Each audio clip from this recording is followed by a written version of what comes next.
भनेको तपाईहरुलाई थाहा नै छ हैन। हामीले क्लास 6 मा पनि मेजरमेन्टको बारे स्टडी गर्यौं, क्लास 7 मा पनि मेजरमेन्टको बारेमा स्टार्ट गर्यौं र क्लास 8 मा पनि हामी मेजरमेन्टको केही टपिक्सहरु हेर्न गइरहेका छौं है त। जुन चाहिँ अब जस मेजरमेन्टको हामीले विस्तारै के गर्दै छौं भन्दा क्लास 6 मा हामीले मेजरमेन्ट भनेको के हो भन्ने कुराहरु हेर्यौं। क्लास 7 मा विभिन्न मेजरमेन्टको टेक्निक्सहरु हेरेका थियौं है त। अब क्लास 8 मा फेरि यही कुरालाई हामी अझै एक स्टेप माथि लग्दै अझै यो भित्रको डेप्थ कुराहरु है त, मेजरमेन्टको अझै भित्री कुराहरु चाहिँ हामी स्टडी गर्दै जान्छौं, ठीक छ। अब हाम्रो ओरिजिनल स्टाइलमै स्टार्ट गर्नु पर्यो। सुरुमा मेजरमेन्ट भनेको के हो भन्ने कुराहरुबाट स्टार्ट गर्नु पर्यो हैन। त्यसैगरी मेजरमेन्ट किन चाहिन्छ त है त, किनभने कुनै पनि टपिक निक्लेको छ साइन्समा भने त्यो टपिकको के हुनु पर्यो त, केही उद्देश्य हुनु पर्यो, केही मोटो हुनु पर्यो। त्यतिकै हावातालमा त केही कुरा निकालिँदैन हैन। कम्प्युटर किन बनाइयो त भन्दा हामीले गर्ने क्याल्कुलेसन्सहरुलाई एकदम फास्ट बनाउनको लागि कम्प्युटर्सहरुको डेभलप भयो। मोबाइल फोन्स किन बनाइयो भन्दा तपाईलाई इमर्जेन्सीको बेला चाहिन सक्छ त्यो हैन। मोबाइल फोन्सहरु भनेको त जेनरली इमर्जेन्सीको बेला तपाई कुनै ठाउँमा फस्नु भयो अथवा केही इमर्जेन्सी केस पर्यो भने त्यो केसको लागि हो, एकदम भेरी इम्पोर्टेन्ट टास्कहरुको लागि के बनाइएको हो त, मोबाइल बनाइएको हैन। हरेक कुराको केही न केही इम्पोर्टेन्स छ, केही न केही नपुगेर त्यो कुरालाई पुर्याउनको लागि बनाइएको। मेजरमेन्टको कुरा पनि त्यही हो हैन। मेजरमेन्ट पनि के हो त, हामीले गर्ने कामलाई चाहिँ स्ट्यान्डर्ड बनाउनको लागि मेजरमेन्ट डेभलप भएको हो, ठीक छ। हामीले जुन काम गर्छौं त्यो कामलाई स्ट्यान्डर्ड रूपमा गर्नुको मतलब कस्तो त भन्दा त्यसलाई चाहिँ कुनै पनि प्रब्लम नहोस् र जतिचोटि त्यो गर्दा पनि त्यही रूपमै आओस्, त्यही लेभलमै त्यो काम होस्, एउटै रूपमा सटिक रूपमा काम होस् भन्ने कुरा हो। हामीले कुनै कामलाई रिपिटेडली गर्नुपर्ने छ भने त्यो काममा एक्युरेसी आओस्, रिलायबिलिटी पनि होस् भनेर हामी मेजरमेन्ट चाहिँ गर्छौं, ठीक छ। हामीले डिफरेन्ट क्वान्टिटिजहरु हेरिरहेका हुन्छौं। जेनरली हाम्रो डिफरेन्ट क्वान्टिटिजहरु हाम्रो वरिपरि हुन्छन्। कुनै क्वान्टिटिज एउटा म्याटरको रूपमा प्रेजेन्ट हुन सक्छ, ठीक छ। के हुन सक्छ, एउटा म्याटरको रूपमा हामी देख्न सक्छौं हैन। कुनै कुरा चाहिँ के हुन्छ, मेटाफिजिकल हुन्छ, ठीक छ, मेटाफिजिकल हुन्छ अथवा जुन म्याटरसँग रिलेटेड नहुन सक्छ, ठीक छ, अथवा म्याटरको बाइ प्रोडक्ट नहुन सक्छ। म्याटर भनेको anything which has weight and occupies some volume हैन। Matter is anything which has some weight and occupies some volume भनेर हो। अब यो मेटाफिजिकल भनेको चाहिँ जेनरली यो म्याटरको बाइ प्रोडक्ट हुँदैन। अब जेनरली हामी के देख्छौं भने दुनियाँमा दुईटा, एउटा खेमा भन्छ त्यसलाई, खेमा भनेर भनिन्छ एउटा पोलिटिक्सको भाषामा, के हुन्छ दुईटा ग्रुपमा मान्छेहरु डिभाइडेड छ। कसैले भन्छ म्याटरबाट सबै कुराहरु आएको हैन, कसैले भन्छ होइन त्यसको उल्टो हो, म्याटरबाट इमोसन्स आएको भन्नेहरुलाई भौतिकवाद भनेर भनिन्छ, भौतिकवादी मेटेरियलिस्टिक भनेर भनिन्छ। अब कसैले भन्छ होइन इमोसन्स अथवा फिलिङ्स अथवा अरु केही कुराहरुबाट चाहिँ म्याटर डेभलप भएको हो भन्ने कुराहरु गर्छ। तिनीहरुलाई चाहिँ अध्यात्मवाद भनेर पनि भनिन्छ। तर तिनीहरुको आफ्नो छुट्टै रूप छ, आफ्नो छुट्टै हाँगाहरु छ र तिनीहरु डिभाइड हुने पोर्सन पनि धेरै नै हुन्छन् है त। यहाँनेर किन हामीले म्याटर र मेटाफिजिकल कुरा गर्यौं भन्दाखेरि जुन साइन्स हामी अहिले स्टडी गरिरहेका छौं त्यो रिलेटेड टु के छ त, म्याटर छ अथवा भौतिकवादसँग रिलेटेड छ। त्यसले के भन्छ भन्दा सबै कुराहरु चाहिँ म्याटरबाट आएको हो, सबै कुराहरु म्याटरको बाइ प्रोडक्ट हो भन्ने कुराहरु आउँछ। जस्तै हाम्रो थिंकिङ अथवा हाम्रो फिलिङ्स जे कुराहरु छन् त्यो सबै म्याटरबाट आउँछ। म्याटरबाट बाहेक अरु केहीबाट आउन सक्दैन। यो विश्व ब्रह्माण्डमा सबैभन्दा सुरुमा बनेको कुरै म्याटर हो भनेर भन्छ है त हामीले पढ्ने साइन्स। र हामीले गर्ने मेजरमेन्टहरु पनि यहीसँग रिलेटेड छ। अब मेजरमेन्ट हामीले यतापट्टिको कुरामा गर्न सक्दैनौं किनभने यो त म्याटरको बाइ प्रोडक्ट भए पनि भनिन्छ नि, जुन भौतिकवादमा हामीले भन्यो म्याटरको बाइ प्रोडक्ट भए पनि के हुन्छ त, यिनीहरुलाई मेजरमेन्ट गर्न सकिँदैन, ठीक छ, मेजरमेन्ट गर्न सकिँदैन अथवा यिनीहरुको बारेमा हामीलाई के कति अड्कल काट्न सकिँदैन। मेटाफिजिकलमा के पर्छ त, जस्तै हाम्रो इमोसन्सको कुराहरु भयो है। इमोसन्समा के पर्छ त भन्दा ह्याप्पीनेसको कुरा भयो, ह्याप्पीनेस, स्याडनेस हैन, एंजाइटी एङ्जाइटीको कुराहरू भयो, फियरको कुराहरू भयो है। यो कुराहरू अब अरू पनि धेरै प्रकारको इमोसन्सहरू छन्। यिनीहरू कुराहरूलाई हामी मेजरमेन्ट गर्न सक्दैनौँ। हामी एक्सपिरियन्स चाहिँ गर्न सक्छौँ। कुनै बेला थोरै डर लाग्न सक्छ, जस्तै तपाईँले स्कुलको होमवर्क गर्नु भएको छैन भने थोरै डर लाग्न सक्छ होइन। तर घरको तपाईँले टिभी नै फुटाउनु भने तपाईँलाई अब धेरै डर लाग्छ होइन। हो, तपाईँलाई त्यो कुरा एक्सपिरियन्स हुन्छ, इमोसन्सहरू तपाईँलाई एक्सपिरियन्स हुन्छ, तर क्वान्टिटेटिभ रूपमा त्यसलाई तपाईँले एक्सप्रेस गर्न सक्नु हुँदैन। मलाई आज चाहिँ 2 केजी रिस उठो भनेर भन्न सकिँदैन एउटा क्वान्टिटेटिभ तरिकाले। तर यो म्याटरको कुराहरूलाई हामी क्वान्टिटेटिभ मेजरमेन्ट गर्न सक्छौँ। म्याटरमा हामी क्वान्टिटेटिभ के गर्न सक्छौँ, मेजरमेन्ट गर्न सक्छौँ। ठिक छ। क्वान्टिटेटिभ मेजरमेन्ट भनेको के हो त, हामी यति उति छ भनेर भन्न सक्छौँ। जस्तै दुध 2 लिटर दुध भन्न सकिन्छ, 2 केजी चामल भनेर भन्न सकिन्छ होइन, 2 केजी हावा पनि भन्न सकिन्छ यदि हामीले मिलाएर लेख्यौँ भन्यौँ भने है त। क्वान्टिटेटिभ मेजरमेन्ट अथवा अर्को तरिकाले भन्दा क्वान्टिटेटिभ एनालाइसिस है त। क्वान्टिटेटिभ एनालाइसिस भनेको क्वान्टिटीलाई एनालाइज गर्न सकिन्छ, क्वान्टिटीलाई डाइसेक्ट गरेर हेर्न सकिन्छ, चिरेर हेर्न सकिन्छ है। यति छ यति छ यति छ यति छ भनेर चिरेर हेर्दा हेर्दै के देखिन्छ भन्दा एउटा सानो पोर्सनबाट स्टार्ट हुन्छ यो। ठिक छ। सबै क्वान्टिटीहरू एउटा सानो पोर्सनबाट स्टार्ट हुन्छ, उनीहरूको एउटा सर्टेन स्टार्टिङ पोइन्ट हुन्छ है। त्यही भएर क्वान्टिटेटिभ एनालाइसिसले एउटा डाइसेक्ट गर्दै गर्दै यसको युनिटदेखि सानो युनिट जाने हो कि ठुलो युनिट जाने हो त्योसम्मको सबै कुराहरू क्वान्टिटेटिभ एनालाइसिसद्वारा हेर्न सकिन्छ। ठिक छ। अब हामी छौँ मेजरमेन्टको कुरामा है त। यो कुराहरू बुझ्यौँ हामीले। मेटाफिजिकल कुराहरू अथवा इमोसन्सको कुराहरू हामी जेनरली हेर्न सक्दैनौँ र हामीले काम गर्ने फिजिक्स अथवा हाम्रो साइन्स जुन छ हामी पढ्छौँ त्यो चाहिँ म्याटरको कुरामा काम गर्छ। अब हामीले के गरिन्छ त भन्दा मेजरमेन्टको कुराहरू आयो है। जस्तै कुनै पनि कुरालाई तपाईँले यति उति छ भनेर हातले हेर्नुभयो भने त्यो तपाईँको कुरा गलत हुनसक्छ होइन। तपाईँको कुरा के हुनसक्छ, गलत हुनसक्छ। तपाईँले हातमा यो धेरै भारी छ यो थोरै भारी छ होइन, एकदम माइन्युट डिफ्रेन्सहरू तपाईँले भेट्न नसक्नुहुन्छ। जस्तै 1 पाउ र 1 पाउ आधा छ भने त्यो कुराहरू तपाईँको हातले मेजरमेन्ट गर्न नसक्छ होइन। लगभग इक्वल जस्तो नै फिल हुनसक्छ, मान्छे अनुसार डिफर पनि हुन्छ है। यसको लागि के गर्नु पर्यो त भन्दा एउटा यस्तो क्वान्टिटीहरूको निर्माण गर्नु पर्यो जसको कारण चाहिँ यो सबै कुराहरू हामीले निकाल्न सकौँ, बनाउन सकौँ होइन। यस्तो होस् कि त्यो अनुसार अरू मेजरमेन्ट होस्। त्यसको लागि हामीले एउटा मेजरमेन्टको सिस्टम बनाउनु पर्ने हुन्छ। नापको एउटा सिस्टम बनाइसकेपछि के गर्न सकिन्छ त, जस त्यही कुराले हामी सबै कुरालाई मेजरमेन्ट गर्न सक्छौँ होइन। ठिक छ, कुरा बुझ्नुभयो। अब यहाँनिर हामीले मेजरमेन्ट भनेको चाहिँ के हुन्छ त भन्दा मेजर क्वान्टिटिजहरूलाई हामी एउटा सर्टेन म्याथमेटिकल फर्ममा एक्सप्रेस गर्न सक्छौँ। जस्तै हामीले जेनरली के मेजर गरिरहेको हुन्छौँ, एउटा हुन्छ मास, एउटा हुन्छ लेन्थ, टाइम, यस्तो कुराहरूलाई हेरिरहेको हुन्छौँ, मेजर गरिरहेको हुन्छौँ होइन। अब यिनीहरूको उपजको रूपमा हाम्रो के आउन सक्छ त भन्दा जस्तै यो कुराहरूलाई मेजर गर्न सकिन्छ, मेजरमेन्टमा राख्न सकिन्छ र यस्तो क्वान्टिटीलाई फिजिकल क्वान्टिटिज भनेर भनिन्छ। ठिक छ। के भनिँदो रहेछ, फिजिकल क्वान्टिटिज भनेर। फिजिकल क्वान्टिटिज भनेको जसलाई मेजर गर्न सकिन्छ अथवा जुन एउटा म्याटर हो जसको सर्टेन वेट छ, सर्टेन भोल्युम छ, त्यस्तो कुरामा हामी मेजरमेन्ट गर्न सक्छौँ। त्यही भएर यिनीहरू के भयो त फिजिकल क्वान्टिटिजहरू हुने भए। फिजिकल क्वान्टिटिजहरूलाई डिफाइन गर्ने तरिकाहरू पनि धेरै छन् है, र त्यो हामी पछिको क्लासहरूमा अलिकति हायर लेभलको क्लासहरूमा अझै डिटेलमा स्टडी गर्नुपर्ने हुन्छ। कस्तो क्वान्टिटिजलाई फिजिकल क्वान्टिटिज मान्ने अथवा किन यस्ता यस्तो क्वान्टिटिजहरू मान्ने होइन, हो त्यस्तो कन्सेप्टहरू यहाँनिर आउन जान्छ।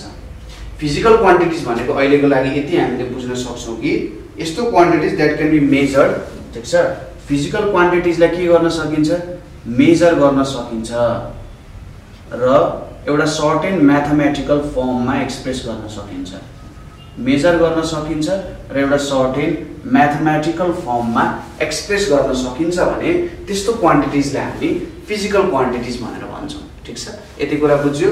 हामीले कुनै म्याथमेटिकल फर्ममा पनि एक्सप्रेस गर्न सकिन्छ। जस्तै एरियाको कुरा भयो, एरियालाई त हामीले के गर्न सक्छौँ, मेजर गर्न सक्छौँ। पहिलो क्राइटेरिया फुलफिल भयो। र एरियाको म्याथमेटिकल फर्म भनेको जेनरली लेन्थ टाइम्स ब्रेथ हुन सक्छ, अथवा यो चाहिँ रेक्टेंगलको लागि लेन्थ स्क्वायर पनि हुन सक्छ, पाई आर स्क्वायर पनि हुन सक्छ हैन। भनेपछि यसलाई एरियालाई हामीले मेजर पनि गर्न सक्छौं र एउटा म्याथमेटिकल फर्ममा पनि एक्सप्रेस गर्न सक्छौं नि हैन। त्यसैगरी डेन्सिटी त हामी यति उति छ भनेर मेजर गर्न सक्छौं। त्यसैगरी यसलाई म्याथमेटिकल फर्म मास बाइ भोल्युमको टर्ममा पनि एक्सप्रेस गर्न सक्छौं हैन। भोल्युम हामी मेजर पनि गर्न सक्छौं हैन। एउटा mathematical form length times breadth times height यस्तो फर्ममा पनि हामीले भोल्युमलाई एक्सप्रेस गर्न सक्छौं। त्यसैले यो एरियालाई त हामीले यतिकै मेजर पनि गर्न सक्छौं हैन। एरियालाई यतिकै मेजर पनि गर्न सक्छौं, भोल्युमलाई पनि यतिकै मेजर गर्न सक्छौं हामीले। मेजरमेन्टको लागि हामीले अरु केही कुरा चाहिन्छ भन्ने पनि छैन हैन। अब डेन्सिटीलाई पनि त्यसरी मेजर गर्न सकिन्छ, ठीक छ। त्यसैले फिजिकल क्वान्टिटिजहरुलाई मेजर गर्न सकिन्छ र यिनीहरुको एउटा सर्टेन म्याथमेटिकल के हुँदो रहेछ फर्म हुँदो रहेछ, ठीक छ। र कुनै क्वान्टिटी जस्तै लभको कुरा गरौँ है त, लभलाई म्याथमेटिकल फर्ममा एक्सप्रेस गर्न सकिँदैन है। प्रेमलाई एउटा गणितको सूत्रमा बाँध्न सकिँदैन रहेछ। त्यसैगरी यसलाई मेजर पनि गर्न सकिँदैन। हामीले आज मैले तिमीलाई चाहिँ के भन्नु दुईटा माया गरे भनेर भन्न सकिँदैन नि हैन। त्यस्तो त अलिकति मिल्दैन है, भन्न मिल्दैन, जस एक्सप्रेस गर्न सकिँदैन भने चाहिँ लभ एउटा फिजिकल क्वान्टिटी हुन गएन। त्यसैगरी स्याडनेस, मलाई आज हिजो भन्दा तपाईलाई अस्ति धेरै रिस उठेको थियो कि आज रिस उठेको थियो, अरे अस्तिको कुरा त रिसिहाल्यो नि यार हैन, आजै धेरै रिस उठेको छ हैन। त्यही भएर त्यसलाई मेजर पनि गर्न सकिँदैन। अब रिसलाई के त गन इन्टु के अरे आफ्नै अलिकति ल्याङ भनेर त भन्न सकिँदैन हैन। त्यस्तो फर्ममा एक्सप्रेस गर्न सकिँदैन, ठीक छ। त्यही भएर यो हाम्रो अरु इमोसनल क्वान्टिटिजहरु चाहिँ फिजिकल क्वान्टिटिज हुँदैनन्, ठीक छ। यति कुरा हामीले बुझ्यौं है। फिजिकल क्वान्टिटिजहरु भनेको के हो भन्ने कुराहरु यहाँनिरबाट हामीले हेर्न सक्यौं। त्यसपछि अब हामी हेर्छौं यहाँनिर के छ, दुई प्रकारको फिजिकल क्वान्टिटिजहरु छ है। दुई प्रकारको फिजिकल क्वान्टिटिजहरु छ। एउटा छ हाम्रो फन्डामेन्टल क्वान्टिटिज भनेर छ, के छ फन्डामेन्टल क्वान्टिटिज भनेर छ। र दोस्रो हाम्रो के छ त डेराइभ्ड क्वान्टिटिज भनेर छ। फन्डामेन्टल क्वान्टिटिज र डेराइभ्ड क्वान्टिटिज भन्ने दुईटा फिजिकल क्वान्टिटिजहरु भयो। यो दुईटै के हो त फिजिकल क्वान्टिटिजहरु नै हो है त। र एउटा हुन्छ फन्डामेन्टल, अर्को हुन्छ डेराइभ्ड क्वान्टिटिज। अब केही क्वान्टिटिजहरु, केही फन्डामेन्टल क्वान्टिटिजहरु अरु क्वान्टिटीमा के अरे त जस डिपेन्ड हुँदैनन्, अरु क्वान्टिटिजहरुमा डिपेन्ड हुँदैनन्। जस्तै मासको कुरा हेरौं, मास अरु कुनै क्वान्टिटीमा डिपेन्ड हुँदैन, ठीक छ। यो आफैमा इन्डिपेन्डेन्ट कुरा हो, ठीक छ। मास के हो त आफैमा इन्डिपेन्डेन्ट कुरा हो, यो अरु क्वान्टिटीमा डिपेन्ड हुँदैन, ठीक छ। जस्तै लेन्थ लामो छ भने मास धेरै हुन्छ होला भनेर भन्न सकिन्छ, हुन्छ नै भनेर भन्न सकिँदैन।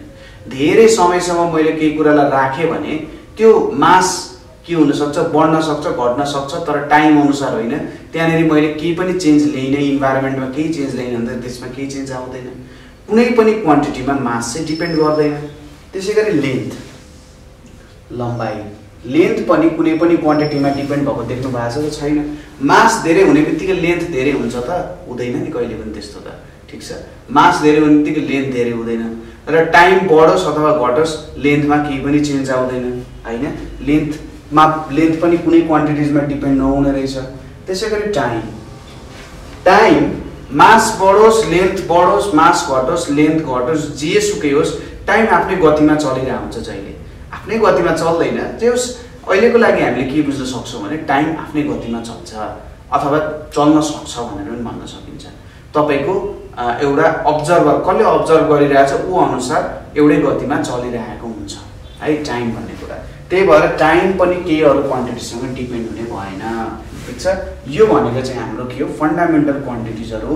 यी क्वान्टिटिजहरु के हुन्छ, they can exist independently, they can exist independently and के त doesn't depend on other units, doesn't depend on other units। यस्तो भयो भने चाहिँ हामी के भन्छौँ त यिनीहरूलाई फन्डामेन्टल क्वान्टिटिज भनेर भनिन्छ। ठिक छ। र यिनी एक अर्काको इन्डिपेन्डेन्ट छन्। मास लेन्थसँग डिपेन्ड हुँदैन, लेन्थ माससँग डिपेन्ड हुँदैन, मास टाइमसँग डिपेन्ड हुँदैन, टाइम माससँग डिपेन्ड हुँदैन हैन। यस्तो कुराहरू आउँछ। लेन्थ माससँग बहुत यस्तो क्वान्टिटिजहरू यिनीहरू चाहिँ एक अर्कासँग डिपेन्ड हुँदैनन् र एक्जिस्ट इन्डिपेन्डेन्टली गर्न सक्छन्। यस्तोलाई फन्डामेन्टल क्वान्टिटिज भनिन्छ। तर अब मैले डेन्सिटी हेरेँ है त, डेन्सिटी हेरेँ। डेन्सिटी भनेको के हो त?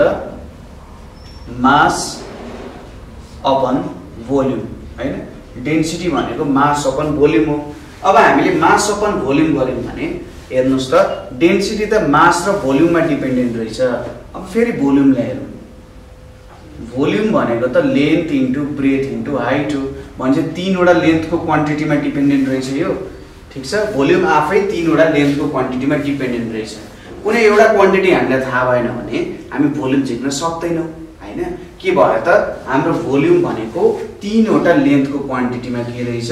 डिपेन्डेन्ट रहेछ। र कुनै एउटा क्वान्टिटी हामीलाई थाहा भएन भने हामी भोल्युम झिक्न सक्दैनौँ।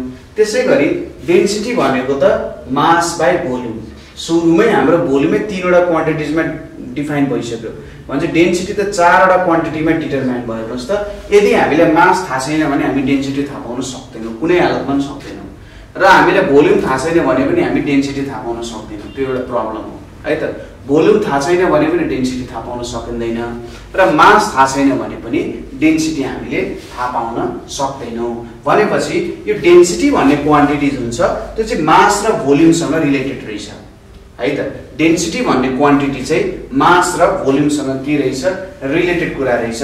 र भोल्युम पनि आफै लेन्थसँग डिपेन्डेन्ट रहेछ, तीनवटा लेन्थको क्वान्टिटीसँग। अब यहाँनिरबाट के बुझ्न सकिन्छ भने डेराइभ्ड क्वान्टिटिज भनेको they cannot exist independently and depends on other fundamental quantities। ठीक छ। अरू फन्डामेन्टल क्वान्टिटिजमा के हुँदो रहेछ? यिनीहरू डिपेन्ड हुँदो रहेछ। यसकोलाई हामी डेराइभ्ड युनिट्स भनेर भन्छौँ। ठिक छ। जस्तै हामीले भोल्युम हेऱ्यौँ, भोल्युम तीनवटा लेन्थको क्वान्टिटीमा डिटरमाइन हुँदो रहेछ। ठिक छ। र डेन्सिटी चारवटा क्वान्टिटीमा डिटरमाइन अथवा डिफाइन हुँदो रहेछ। अब यहाँ हामीले के हेर्न सक्छौँ भने जहिले पनि डेराइभ्ड क्वान्टिटिजहरू केसँग डिपेन्ड हुँदो रहेछ? फन्डामेन्टल क्वान्टिटिजहरूसँग है। यो कन्सेप्ट इम्पोर्टेन्ट छ कि जहिले पनि हाम्रो फन्डामेन्टल क्वान्टिटिजहरूले नै डेराइभ्ड क्वान्टिटिजहरू दिन्छ अथवा डेराइभ्ड युनिट्सहरू दिन्छ है त। जहिलेको केस यही हुन्छ कि फन्डामेन्टल क्वान्टिटिजले नै डेराइभ्ड क्वान्टिटिजहरू दिन्छ अथवा डेराइभ्ड क्वान्टिटिजहरूले फन्डामेन्टल क्वान्टिटिजहरूलाई लिएर चाहिँ आफ्नो के बनाउँछ त? युनिट्सहरूलाई बनाउने काम गर्छ। ठिक छ। जहिले पनि यही नै हुन्छ है त। किनभने यिनीहरूको एउटा बेस हो। डेराइभ्ड युनिट्सको लागि बेस भनेको चाहिँ फन्डामेन्टल युनिट्समा टेकेर उसले अरू युनिट्सहरूलाई डिटरमाइन गर्ने अथवा बनाउने हो। ठिक छ। यहाँनिर हामीले कुरा बुझ्यौँ फन्डामेन्टल र डेराइभ्ड क्वान्टिटिजको। अब हामी एउटा इम्पोर्टेन्ट कन्सेप्ट छ, त्यो हो युनिटको कन्सेप्ट। त्यो हेर्न गइरहेको छौँ है त। सिम्पल कन्सेप्ट छ तर इम्पोर्टेन्ट कन्सेप्ट छ। पहिले पनि हामीले हेर्दै नै आएको हो, यहाँ पनि हामी फेरि हेर्छौँ है त। के छ त? युनिट भनेर छ। युनिट भनेको के हो त? एकाइ हैन। युनिट भनेको एकाइ भनेर आयो। अब के हो त युनिट भनेको? कसरी बुझ्न सकिन्छ युनिटलाई अथवा यसले कस्तो खालको कन्सेप्ट दिन्छ भन्ने कुरा हो है त। जस्तै तपाईले भन्नुहुन्छ कि म साथीको घरसम्म जाँदा 100 पाइला चाले भनेर भन्नुभयो है। साथीको घरसम्म जाँदा मैले 100 स्टेप्स लिए भनेर तपाईले कसरी थाहा पाउनुभयो? तपाईले गर्नुभयो। एक एक स्टेप गर्दै जानु अनि सुरुमा फर्स्ट स्टेप भयो, सेकेन्ड स्टेप लिँदा 1 + 1 भयो, थर्ड स्टेप लिँदा 1 + 2 भयो हैन, फोर्थ स्टेप लिँदा 1 + 3 भयो हैन। त्यसरी एक एक एक एक एक जोड्दै जोड्दै तपाईले 100 बनाउनु भयो। ठीक छ कुरा हो, त्यो कुरा भयो। त्यसै गरी तपाईले के गर्नुभयो? 10 तलाको घर बनाउनु भयो। 10 तलाको घर बनाउँदा त सुरुमा पहिलो तला, त्यसपछि दोस्रो तला, त्यसपछि तेस्रो, त्यसपछि चौथो, यसरी यसरी गर्दै गर्दै तपाईले तला थप्दै जानु भयो हैन। त्यसै गरी तपाईले होमवर्क गर्दै हुनुहुन्छ भने तपाईले भन्नुहुन्छ मेरो एसे चाहिँ 1000 वर्डको छ भनेर भन्नुभयो।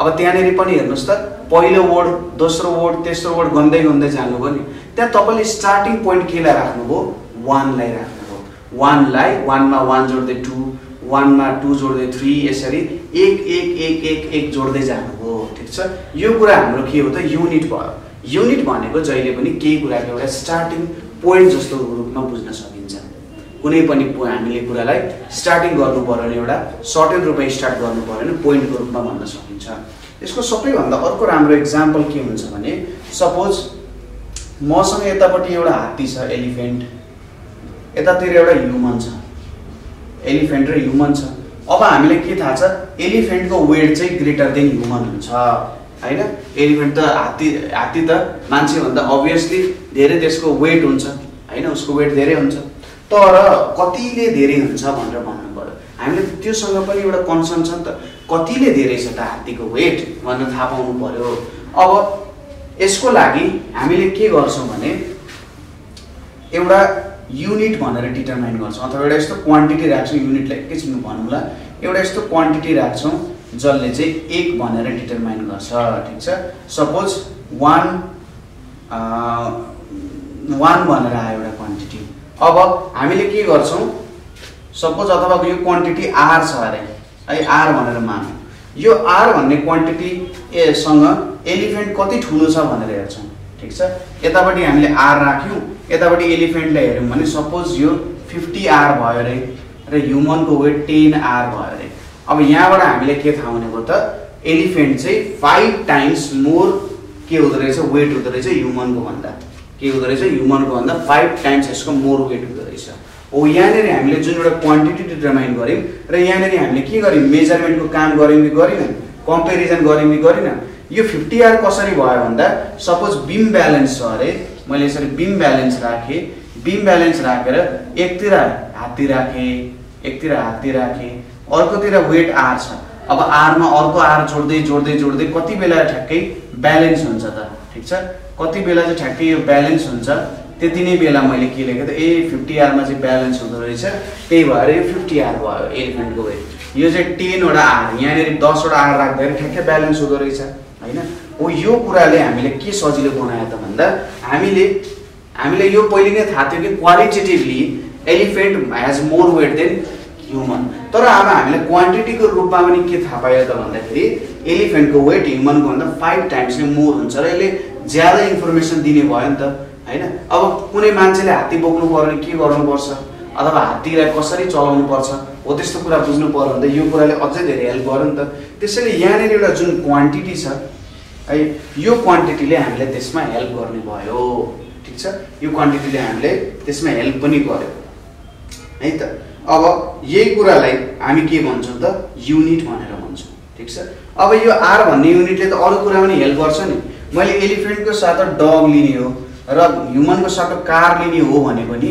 इदरको वेट कम्पेरिजन गर्ने हो भने यो r लिन सक्छु हैन वेटको लागि अब लेन्थको लागि सपोज मैले एउटा यस भन्ने क्वान्टिटी लेखे अब यो यस भन्ने क्वान्टिटी म जस्तो प्रकारको लेन्थको लागि पनि युज गर्न सक्छु नि चाहे त्यो ठुलो लेन्थ होस् चाहे त्यो सानो लेन्थ होस् टाइमको लागि पनि म त्यस्तै गर्न सक्छु हैन सबैको लागि मैले एउटा यस्तो क्वान्टिटी लेख्छु जसले चाहिँ अरु क्वान्टिटीहरु भेट्न सजिलो हुन्छ ठीक छ अब मैले यहाँ एउटा क्वान्टिटी लेख्छु जुन चाहिँ 1 छ 1 भन्ने क्वान्टिटी लेख्यो भने अब यो 50 टाइम्स के छ त 1 भन्दा ठुलो छ यो चाहिँ 10 टाइम्स ठुलो छ यसले चाहिँ यस कम्पेरिजनलाई अझै सजिलो बनाउन रहेछ 1 सँग मल्टिप्लाई गर्न त धेरै सजिलो हुन्छ त अरु क्वान्टिटी भन्दा मल्टिप्लाई गर्न होस् मेन कुरा त हामी मल्टिप्लाई नै गर्छौं डिभिजन भनेको नि मल्टिप्लिकेसन नै हुन्छ हैन हो यहाँनेरि हामी मल्टिप्लिकेसन गरिरहेका छौं ठीक छ यसरी मैले एउटा क्वान्टिटी डिटरमाइन गर्छु जसले चाहिँ अरु क्वान्टिटीहरु भेट्न सजिलो बनाउने रहेछ र यो 1 एउटा फिक्स्ड क्वान्टिटी हो ठीक छ यो 1 भनेको एउटा फिक्स्ड क्वान्टिटी हो जसले चाहिँ अरु भेरिएबल क्वान्टिटीहरुलाई थाहा पाउन मद्दत गर्दो रहेछ र यो फिक्स्ड क्वान्टिटीलाई नि म के भन्छु त युनिट भनेर भन्छु ठीक छ यो फिक्स्ड क्वान्टिटीलाई मैले के भन्छु युनिट भनेर भन्छु हामीले के भन्न सक्यौं युनिट भनेको the fixed quantity of measurement ठीक छ the fixed quantity of measurement fixed quantity of मेजरमेन्टलाई हामी के भन्छौं त युनिट भनेर भन्न सकिन्छ ठीक छ अब हामीले के गर्दै रहेछौं कुनै अननोन क्वान्टिटीलाई, सपोज मसँग यहाँनिर युनिट छ है, अब मेरो इनपुट भनेको एउटा अननोन क्वान्टिटी हुन्छ है, अननोन क्वान्टिटी भयो, क्युटिवाई लेखेँ, क्युटिवाई डट अननोन क्वान्टिटी हो। जब म यसलाई युनिटमा राखेर हेर्छु त्यसले मलाई एउटा नोन क्वान्टिटी दिन्छ। के दिन्छ त? नोन क्वान्टिटी दिन्छ। अब यो नोन क्वान्टिटी भनेको कस्तो हुन्छ त भन्दाखेरि यो युनिटसँग मिलेर बनेको हुन्छ है त। अननोन क्वान्टिटी नोन कसरी हुन्छ भन्दाखेरि म यो युनिटसँग कम्पेरिजन गर्छु, युनिटसँग कम्पेरिजन गर्दाखेरि यो अननोन क्वान्टिटी यो युनिट भन्दा कति ठुलो छ अथवा कति सानो छ हैन, हो त्यो अनुसार लेख्छु। त्यो अनुसार लेखिसकेपछि त यो एउटा नोन क्वान्टिटी हुने हो। अब युनिटको भ्यालु हामीले सर्टेन राखिसकेपछि त त्यसलाई हामीले नम्बरको फर्ममा एक्सप्रेस गरिसकेपछि सजिलो हुने हो नि त। जस्तै कि वेटको कुरा गर्दा बीम ब्यालेन्समा राखेर हेर्यौँ हामीले, अरु पनि वेट मेजर गर्ने तरिकाहरू छन्। हामीले जस्ट के गर्नु पर्यो, यो युनिटलाई डिटरमाइन गर्नु पर्यो। त्यसैले युनिटले केमा हेल्प गर्दो रहेछ भन्दा कुनै अननोन क्वान्टिटीलाई नोन बनाउनको लागि युनिटले हामीलाई हेल्प गर्दो रहेछ। ठीक छ, भनेपछि जस्तै मैले 1 केजीलाई के बनाए त? युनिट बनाए। ठीक छ, 1 केजीलाई युनिट बनाए। यतापट्टि म सुगर नापिरहेको छु। सुगर नाप्दाखेरि अब यो अननोन छ सुरुमा। अब मैले के थाहा पाएँ त भन्दा यो 1 केजीको जब मैले यस्तो 1 केजीको प्याकेट भनौँ न, 1 केजीको 5 वटा प्याकेट राख्दाखेरि चाहिँ यतापट्टिको हाम्रो अननोन सुगरको वेट र नोन सुगरको वेट चाहिँ बीम ब्यालेन्समा ठ्याक्कै म्याच हुँदो रहेछ हैन। यस्तो 5 वटा बट्टा राखिसकेपछि चाहिँ मैले के देखेँ, यहाँको सुगरको वेट र यताको वेटले चाहिँ ठ्याक्कै बीम ब्यालेन्समा हाम्रो के गर्दो रहेछ, ब्यालेन्स गर्दो रहेछ। यसको मतलब यो सुगरको वेट त कति हुने हो? 5 टाइम्स 1 केजी हुने हो। यहाँनिर के आयो हेर्नुहोस् त, युनिट क्वान्टिटी आयो र यो भनेको हाम्रो म्याग्निट्युड हो। ठीक छ, यो हाम्रो म्याग्निट्युड भयो। यसरी हामीले के काम गर्न सक्ने रहेछौँ त? कुनै पनि अननोन क्वान्टिटीलाई मेजर गर्न सक्छौँ। त्यसैले हामीले के भन्न सक्छौँ भने कुनै पनि फिजिकल क्वान्टिटीमा दुईटा कुरा हुन्छ। फिजिकल क्वान्टिटीमा दुईटा कुरा हुन्छ। एउटा त्यसमा हुन्छ म्याग्निट्युड। ठीक छ, म्याग्निट्युड हुन्छ times unit of physical quantity भनौँ न, युनिट अफ फिजिकल क्वान्टिटी। कस्तो खालको फिजिकल क्वान्टिटी युज गरिरहेछौँ त्यस्तो युनिट हुन्छ। जस्तै हेर्नुहोस् त, यहाँनिर हामी वेट मेजर गरिरहेछौँ, यो 1 केजीलाई मैले युनिट माने, म्याग्निट्युड भनेको 5 भयो। 1 केजी भन्दा 5 टाइम्सले ठुलो छ। अब यहाँनिर 0.5 केजी हुने हो भने 0.5 टाइम्स 1 केजी हुने हो भने यो भनेको त 1/2 1 केजी हुने भयो भने म्याग्निट्युड 1 भन्दा ठ्याक्कै हाफ छ भनेर भयो हैन। हो यसरी चाहिँ हामीले युनिटको युज गरेर के गर्न सक्ने रहेछौँ त? फिजिकल अननोन फिजिकल क्वान्टिटिजहरूलाई मेजर गर्न सक्ने रहेछौँ। त्यसपछि अब युनिटहरू पनि जे पाए त युज गरेर त भएन है त, मैले मेटाइदिएँ है त। युनिटहरू जे पाए त युज गरेर पनि भएन। यस्तो युज गर्नु पर्यो जुन चाहिँ युनिभर्सली एक्सेप्टेड हुन्छ। युनिभर्सली एक्सेप्टेड भनेको तपाईले नेपालमा नाप लिँदाखेरि जति हुन्छ त्यो चाहिँ युएसए मा पनि त्यही नै हुनु पर्यो। नेपालमा तपाईले जति लेन्थ नाप्नुभयो त्यसको युएसए मा गर्दा पनि त्यति नै नाप हुनु पर्यो। जति केजी नाप्नुहुन्छ अथवा जति लिटर नाप्नुहुन्छ युएसए मा पनि त्यही हुनु पर्यो। युनिट युज गर्दा त्यो युनिभर्सली एक्सेप्टेड हुनुपर्छ। जुन ठाउँमा गएर हामीले युज गर्दा पनि त्यसले एउटै भ्यालु देखाउन सक्नुपर्छ। त्यस्तो खालको युनिट्सहरू हामीले के गर्नुपर्ने हुन्छ त? लिनुपर्ने हुन्छ। अब जेनरली हामीसँग के छ त? एउटा फन्डामेन्टल युनिट छ, अर्को डेराइभ्ड युनिट हुन्छ है। दुई प्रकारको के हुन्छ हामीसँग युनिट्सहरू जेनरल रूपमा हुन्छ। अब तपाईहरुलाई थाहा नै छ जेनरली हामीले युज गर्ने भनेको एसआईयु सिस्टम हो हैन। हामीले चाहिँ एसआई सिस्टममा काम गरिरहेका हुन्छौं है। एसआई सिस्टममा काम गरिसकेपछि त्यो एउटा युनिभर्सली के हो त? एसआई सिस्टम भनेको एउटा युनिभर्सली एक्सेप्टेड के हो? सिस्टम हो। ठीक छ, एसआई सिस्टम भनेको युनिभर्सली एक्सेप्टेड सिस्टम हो। सबै वैज्ञानिकहरु मिलेर त्यो युनिटलाई चाहिँ के गरायो त? अगाडि बढाएको ताकि सबैतिर एकै खालको युनिफर्म मेजरमेन्ट होस् भनेर। ठीक छ, हामीले युनिट भन्दै थियौ। युनिटमा अब के आयो त? फन्डामेन्टल युनिट आयो एउटा, फन्डामेन्टल युनिट आयो। अर्को के आयो हाम्रो? डेराइभ्ड युनिट्स भनेर आयो। फन्डामेन्टल युनिट र डेराइभ्ड युनिट भनेर आयो। अब यो कुरा पनि सिम्पलै भइहाल्यो। फन्डामेन्टल क्वान्टिटी र डेराइभ्ड क्वान्टिटी पढिसकेपछि फन्डामेन्टल युनिट र डेराइभ्ड युनिट बुझ्न खासै गाह्रो नहोला। ठीक छ, अब यो युनिट्सहरु भनेको does not depend on other units हैन। फन्डामेन्टल क्वान्टिटीको जे थियो यसमा चाहिँ ठ्याक्कै त्यही हो, तर क्वान्टिटीले युनिट बनाउने does not depend on other